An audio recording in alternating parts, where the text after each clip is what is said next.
Laura Perez. I'm a professor in the program of Chicanx Latinx Studies and the Department of Ethnic Studies.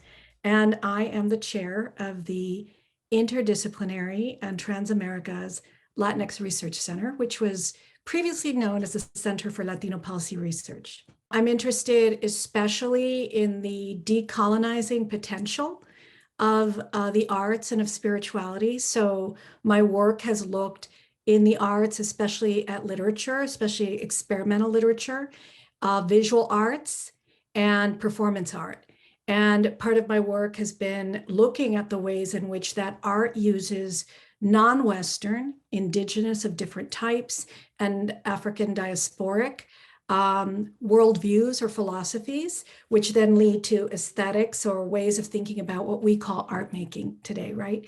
And so when I look at US Latinx communities, I'm interested in how their spiritualities are hybrid or mixed or messy or unorthodox. And so I teach courses that sometimes are about the variety of art forms, that are about feminism and queer thinking and politics.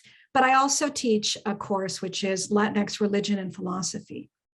And in that course, we look at both post-60s Latin American and US Latino religious and philosophical worldviews.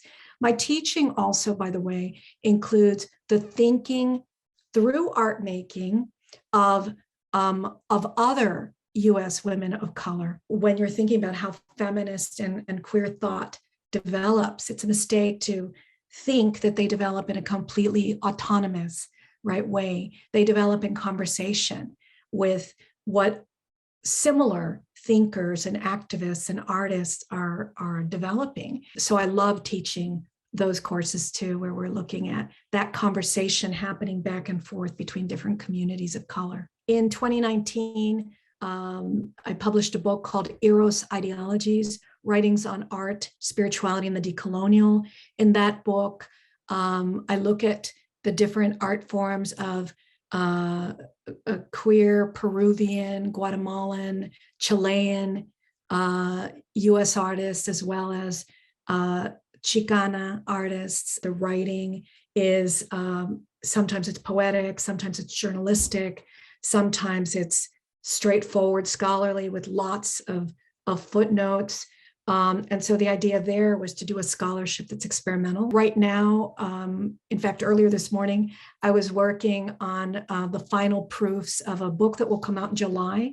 It's an anthology that I co-edited on the work of a Chicana artist from the 60s, 70s generation. She's an artist who's trained in Western art forms like painting, but she's used like the traditional indigenous, we could call it high art, of weaving. And she crosses the two things. And then I'm super excited because the Berkeley Art Museum and Pacific Film Archive is going to be opening an exhibition in January of 2023, Amalia Mesa Baines' Archaeology of Memory. This is another artist who has not received the attention that she should receive because of ethnocentric, Eurocentric bias in museums, especially big museums. And so I'm really excited and proud of UC Berkeley's museum for taking this exhibition on. And I will be teaching some courses looking for student volunteers for my courses to be working on various projects connected with the retrospective exhibition of Amalia Mesa Baines. And the Latinx Research Center also is very much connected with these projects and other projects. We have 3 new research initiatives. One of them is called Democracy and Media. The other project is called COVID and Latinos. And then we have a really cool project also called Decolonial Knowledges.